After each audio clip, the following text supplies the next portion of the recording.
What's up, everybody? Welcome back to another episode of The Real Deal. And the other day I went somewhere and it got me thinking.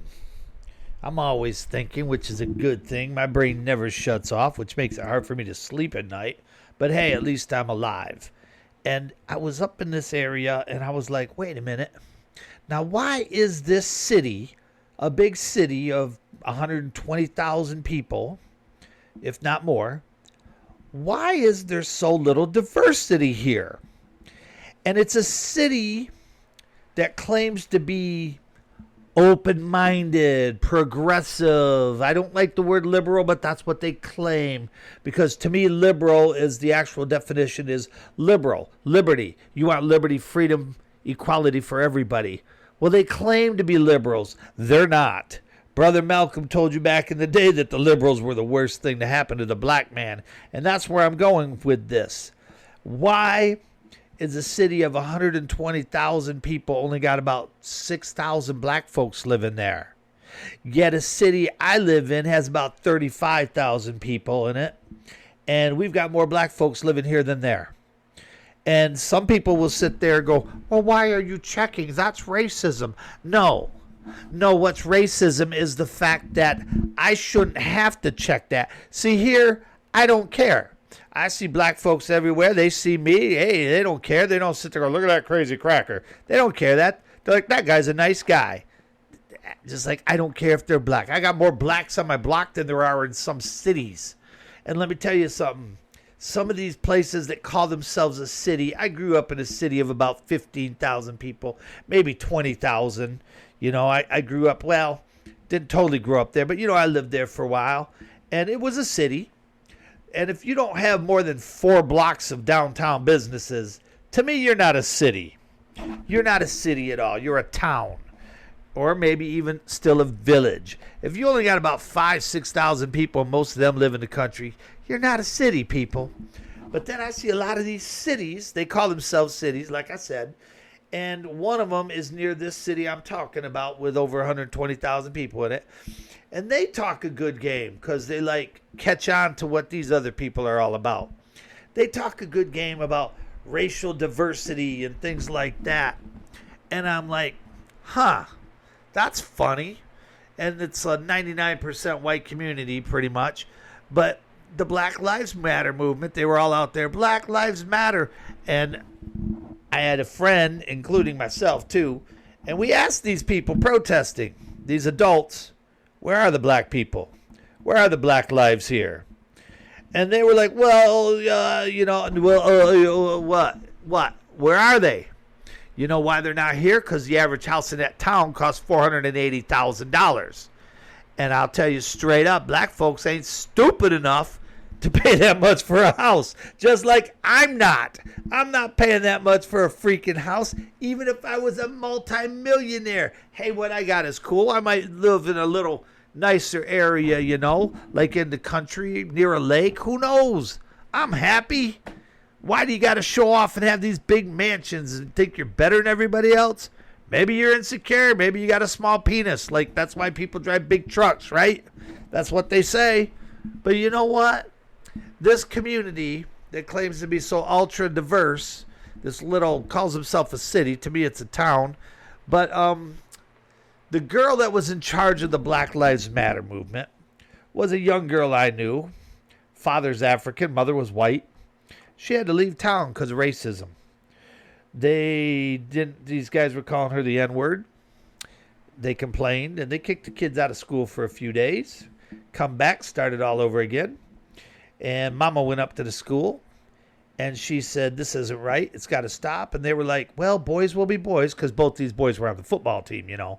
And that's how it goes in communities like this and many others. Not all of them. There's still a lot of good little communities out there that just don't protect certain people because of their name or, you know, anything like that. Other communities might have said, like, you're right, they're kicked out of school. I've seen it. I've seen people like permanently throw people out of schools, and then they come to schools like this. Oh, okay, welcome. You're good with a football? Great. What do you mean, a 5.0 Asian guy that can play the flute really good? We don't need that here. Can he throw a football? Never mind then. I'm serious. That's how it goes in a lot of these little places, and you and I both know that. So anyway, she goes up there and they're like, well, boys will be boys. And she goes, I'm just going to pull her out of the school. And they said, that'll be for the best. That's what they told her. Well, she's out there living in a different area now, coming out there with a megaphone. She's the only black girl there. And I'm sitting there going, how ironic that the only black girl involved, the person of color involved in the Black Lives Matter movement, got ran out of town. This is also a town that claims to be open-minded and, for gays and stuff. Well, a young girl I know named Sam killed herself because she got bullied all the time in school for being gay. I know other kids of color that have lived in this district that have been called the N-word.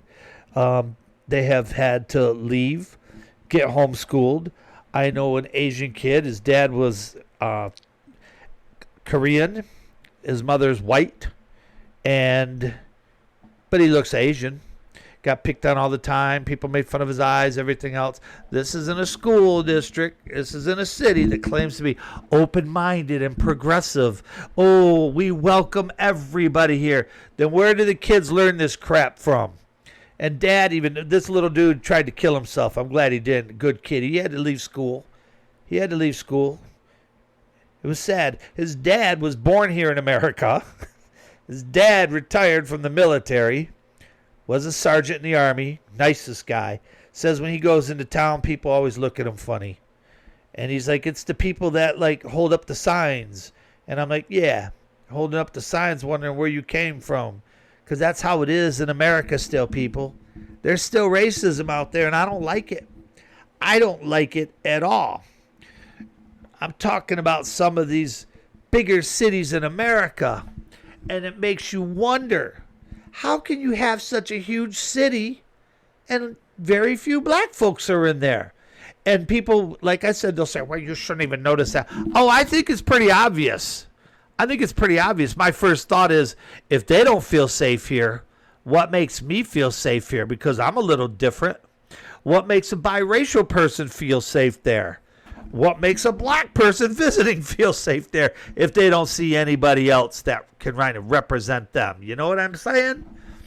And these people will sit there and go, well, maybe they don't live there because there's not enough factories for them to have jobs at.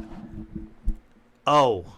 Black folks can only work in factories? Is that what you're telling me? Well, that's not what I said. Oh, no. That is what you're saying. That those are the only jobs black folks can have. Oh, okay. They can only be cashiers at Dollar General? They can only work in factories? No. And if they did work in a factory, maybe they could live in this city and commute to the factory. Maybe if you made them feel comfortable and cared for and loved like you're supposed to and be open-minded and not so prejudiced and racist, maybe they would live there. Maybe if you didn't redline the freaking community, I look at some of these people and I look at them and I was like, hey, Jim Crow, where's your Klan robe? Because that's what it is. Here we are in 2026, and I still see racism, people. I still see segregation. Up there in Flint, Michigan, all right, there's a white community called Grand Blanc. Now, in French, that means great white. My buddy Bo moved down there, black man. He's my bro, man. That's my brother. And I told him when he moved, I said, you're kidding. They let black folks down there now? We were laughing about it. He's like, I guess, man, I'm moving there. He lasted about a year. They didn't make him feel very comfortable at all down there. They keep the rents high to keep him out. But Bo was doing pretty good, you know. He's got money. He's got loot. He worked hard for what he's got. He just wanted a nice house, you know, to raise his kids and his grandkids. Had to move back up to Flint Town. Why? What do you think? Didn't feel welcome there. Why? Because he didn't have a lot of money? I know Bo drives a nice car, man. Shoot, that boy's got a car. He's got like 2-3 cars. Got to have one for every day of the week for that boy. That's my bro, man. And he drives nice cars. Get a scratch on it, he'll sell it. So, and he dresses nice. So why didn't they like him? Nice guy, working man, had a good job. He's retired now. Why didn't they like my boy? Huh. Could it be he has a too nice of a tan for him? Like I said, it's 2026. This shouldn't be happening. This shouldn't be happening at all. Everybody needs to get along. There's no excuse for this crap, man. No excuse at all. And then they'll sit there and go, well, the job opportunities aren't really good in the city. So why do you live here? Why do you live in the city? You're telling me a black man can't live and work at the hospital? He can't be a doctor? She can't be a nurse? She can't work at the financial services building? She can't be a human resource director? What are you trying to tell me, people? That black people aren't qualified enough to do certain jobs? But you are? You are? I don't like that, man. I don't like that. And then people will try to turn it around and say, well, why does it bother you? You're not black. You're right, I'm not black. I'm not. But it bothers me because these are human beings and I love them for who they are. I don't care what color anybody is. I don't care what religion they are. I don't care if they got green hair, purple hair, or tattoos on their face. If you're a good person, you're a good person. That's all that matters to me. You ain't hurting yourself. You ain't hurting me. You ain't hurting others. You're all right in my book, brother or sister. Or whatever you want to identify as. If you want to be they, them, cool. I have a problem with the pronouns because I'm not very good with them. I don't have a problem with you wanting to be called by me that. But, and my friends forgive me because they know I'm old school. I have a hard time with it. I try. I practice because I respect one another. Just like if you got my old nickname, people know my nickname. They call me that. I'm cool with it. I love it. I've embraced that since I was a kid, man.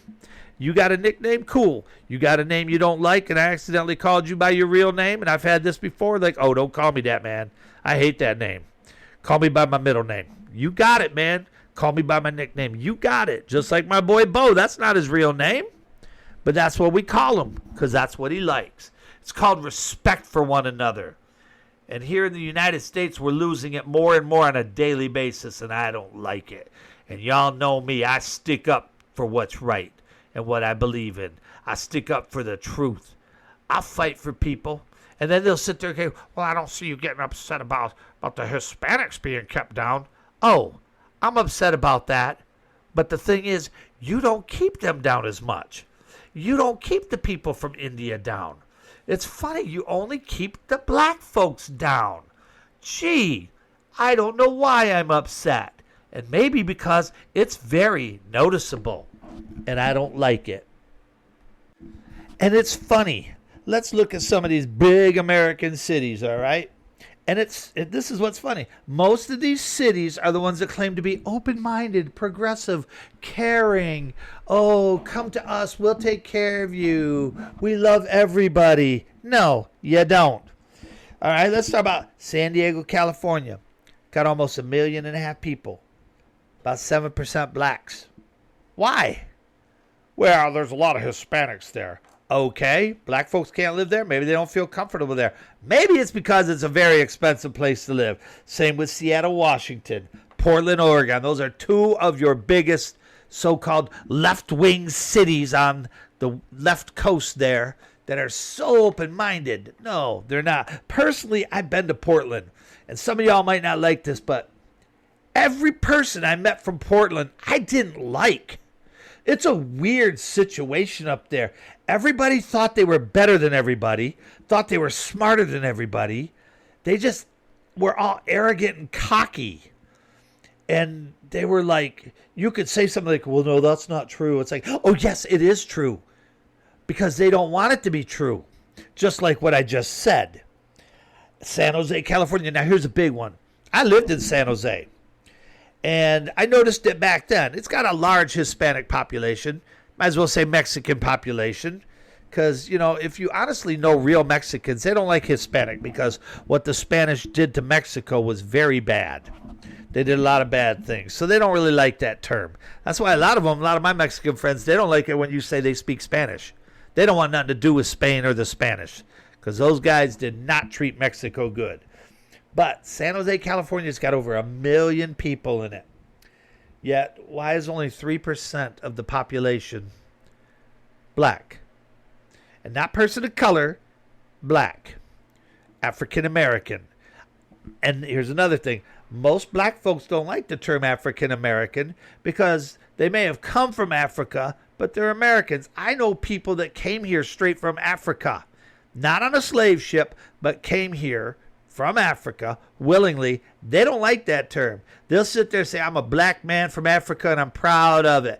And most of my black friends will tell you, I'm a black man. I ain't no African American. I'm an American. And they'll say, forget that slavery crap, all right? Forget that politically correct crap. Tell it like it is, man. And they're proud of it, and there's nothing wrong with that. There's nothing wrong with being proud of who and what you are. Like I said, if you're not hurting anybody, not hurting yourself, I got no problem with that. You can be proud. I had a friend of mine, Cuban guy. His old man, and he fought for Batista against Castro. Right? I met his dad. Nice guy. Doesn't talk much because he doesn't speak good English. And he's embarrassed by that. Nice guy, though. Nice guy. And his son, he flew an American flag, and underneath it, he'd have a Cuban flag. He's Cuban. He's first generation Cuban. He's proud to be Cuban. But he had the American flag up.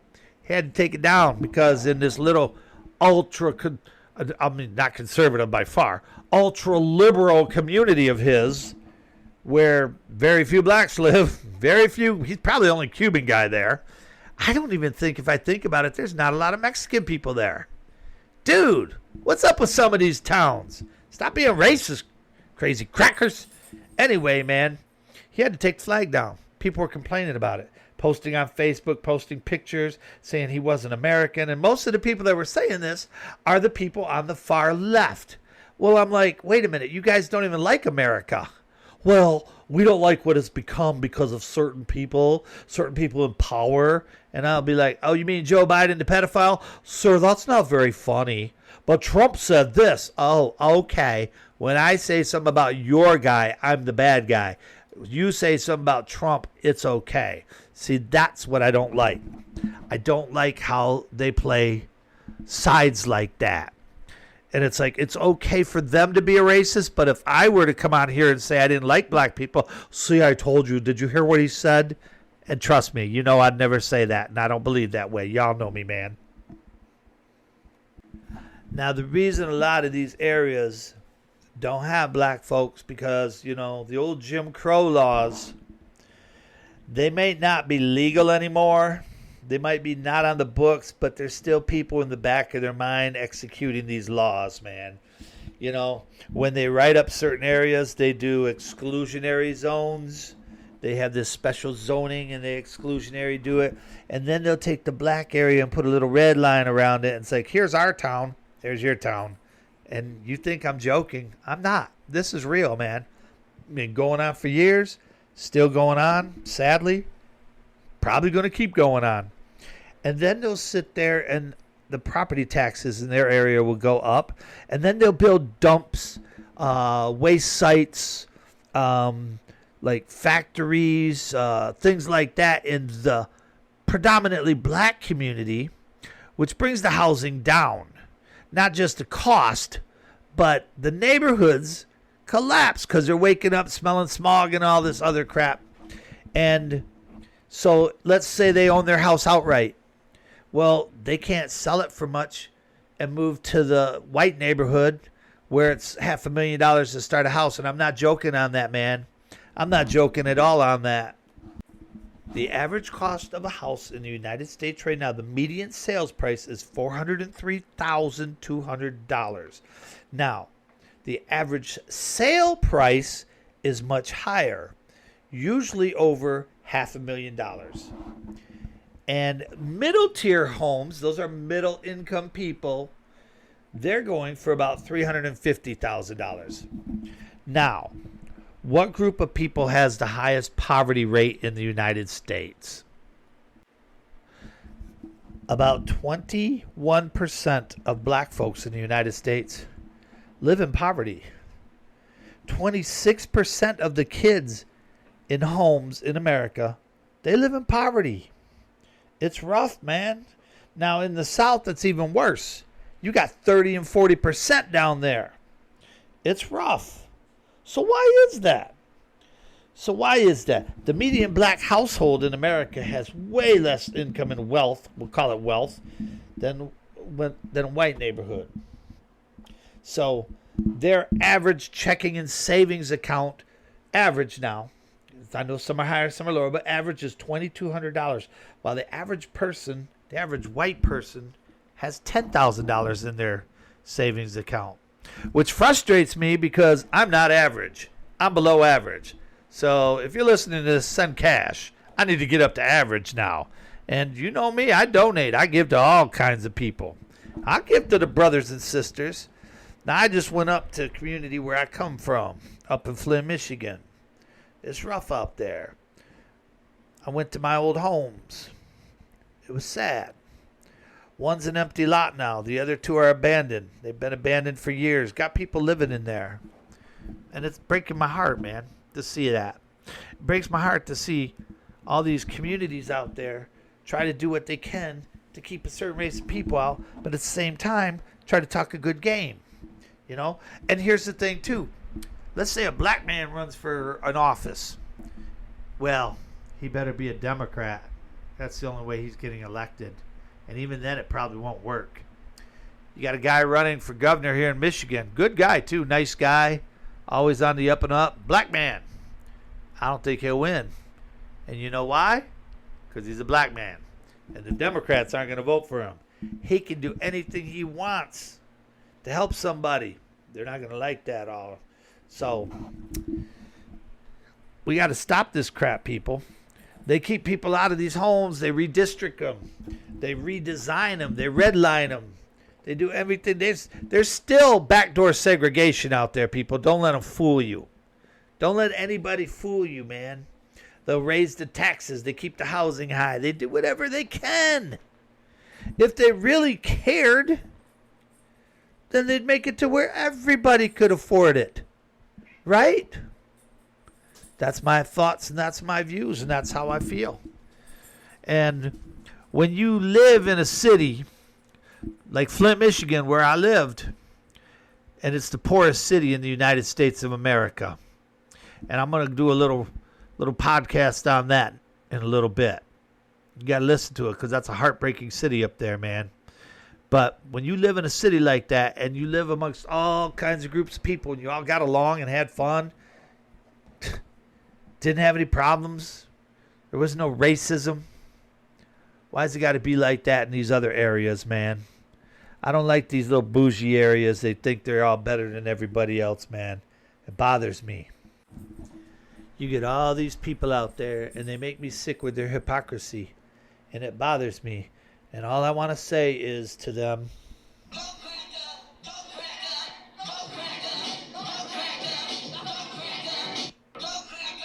that's right, go cracker, because that's what they are, nothing but crackers.